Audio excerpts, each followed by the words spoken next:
Believing women, do you know what the signs of the end of the world and the sign of Yeshua's coming is? So that way you're not taken like a thief in the night. Because if you read through Mark 13, he tells you what the signs of his coming is in the end of the world. And it's a big checklist of all the things that are already going on, which means he's right at the door. And he tells you that learn a parable of the fig tree, right? Because summer is near, so we know it's going to be this springtime event. Take ye heed, watch and pray, for you know not when the time is. For the Son of Man is as a man taking a far journey, who left his house and gave authority to his servants and to every man his work. Ask your pastors why. They're telling you it's not a works-based salvation when the words of the Messiah say otherwise. And commanded the porter to watch, right? So he's going to put a porter in the gate. Then what's he say? Watch ye therefore, for you know not when the master of the house comes, at evening or at midnight or at the cock crowing or in the morning, lest he come suddenly and find you sleeping. And what I say unto you, I say unto all, watch. It's a command for everyone.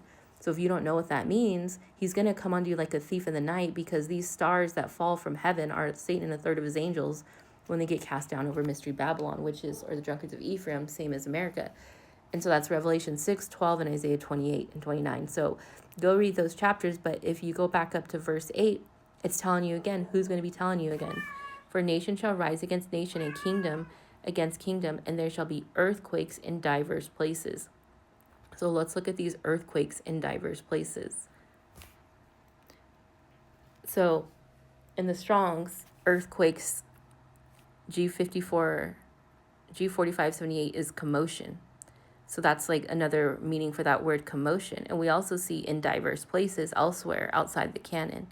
If you read Ascension of Isaiah chapter 3, which is a warning about the end of days too, about how people would turn away from the truth, it says, and there will not be in those days many prophets, nor those who speak trustworthy words, save one here and there in diverse places. And he's talking about the watchman, Jacob, who's risen up in the last days to teach the truth. This is Romans 10 and Isaiah 52. How will they know unless they be sent? So in the end, there will be those who will enter into the work of the prophets and proclaim the warnings from God to the wicked end days generation, because nobody in the Christian church is obeying them. So Christian women, if you're not watching, if you're not keeping the Sabbath, if you're not keeping the Ten Commandments, if you're eating pork and swine's flesh, well, this is why we're warning you, because great tribulation's coming. Yeshua is coming back, and in his wrath is, the children of disobedience, Ephesians 5:6. Mark 3:17 says, and James, the son of Zebedee, and John, the brother of James, and he surnamed them Boanerges, I can't say that, which is the sons of thunder, right? So if you read that, this is what it's saying. Now let's look at this Boanerges word. It means sons of commotion. Sons of commotion. These sons of thunder are the sons of commotion in diverse places, right? They're the ones that are making a commotion as they're rebuking in the gate. And so if we go back to where it says, because this is important too, John and James. So let's talk about James. And so James being, if you look in the Strongs, it's actually, the name isn't James, it's Jacob, which is incredibly important in prophecy because it represents Jacob, my servant, the very elect. Like, they're the ones who turn away from iniquity and help turn iniquity away from others, right? This is what Romans, I believe, 11 is talking about. It's mentioned Jacob in there. And it's the apple of God's eye, Deuteronomy 32, because he's not going after other strange gods like the Christians are going after Christmas Jesus, which breaks commandment 2 and commandment 1 because they've now are claiming he is God. And so if you keep looking then at, who does John represent? So John represents the watchman in the last days. And so if we read Revelation 10, 8 through 11, we see this imagery and this language of this little book that's eaten up, that's sweet as honey but bitter in the belly. And so let's read those verses. And the voice which I heard from heaven spake unto me again, and said, go and take the little book which is open in the hand of the angel which standeth upon the sea and upon the earth. And when I went into the angel and said unto him, give me the little book, and he said unto me, take it and eat it up, and it shall make thy belly bitter, and it shall be in thy mouth sweet as honey. And so this is referring to prophecy. When you understand what's happening and you hear God speaking to you, it's sweet as honey. But when you start to digest it and break it down and have to warn the people, it's bitter because you know what's coming to them. And one, it's incredibly sad. And two, they're never going to hear the warning because they're too prideful. It's bitter. And I took the little book out of the angel's hand and ate it up, and it was in my mouth sweet as honey. And as soon as I had eaten it, it was bitter. My belly was bitter. And he said unto me, thou must prophesy again before many peoples and nations and tongues and kings. How is he going to do that if he is already dead? How? It's because it's a spirit in them.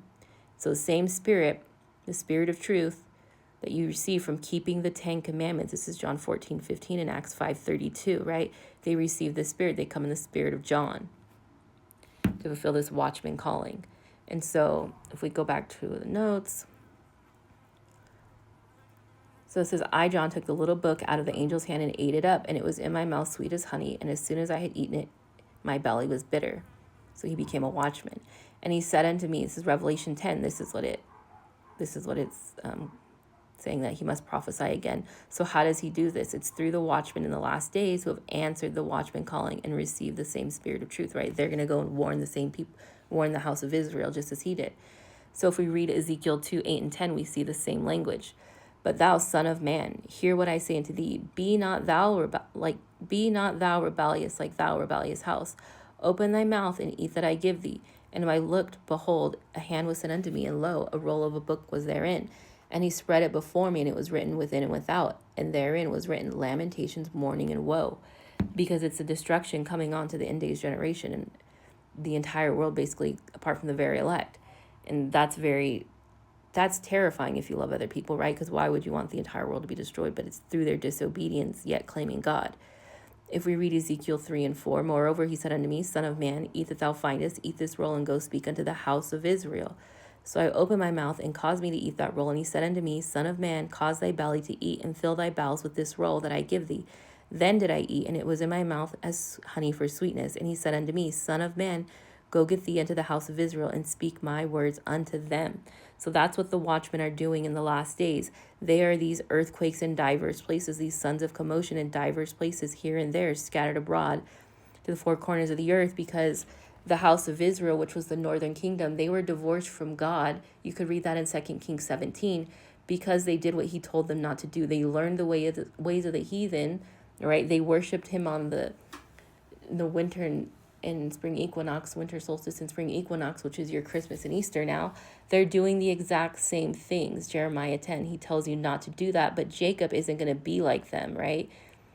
He's not like them. He's the former of all things, meaning he's going to return back to the Holy Covenant and teach others to do the same.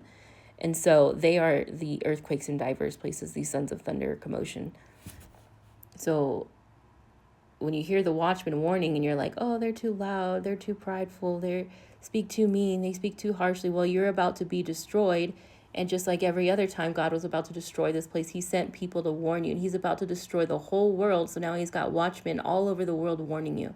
And if you don't heed the warning, women, then you're going to be caught like a thief in the night when Satan and a third of his angels get cast down over America, and you're taken into great tribulation. So women, you need to repent, study these things out. The church has never taught you this because the pastors do not have the truth. How do we know that they don't have the truth? Hereby we do know that we know him, if we keep his commandments. He that says, I know him, and keeps not his commandments is a liar, and the truth is not in him.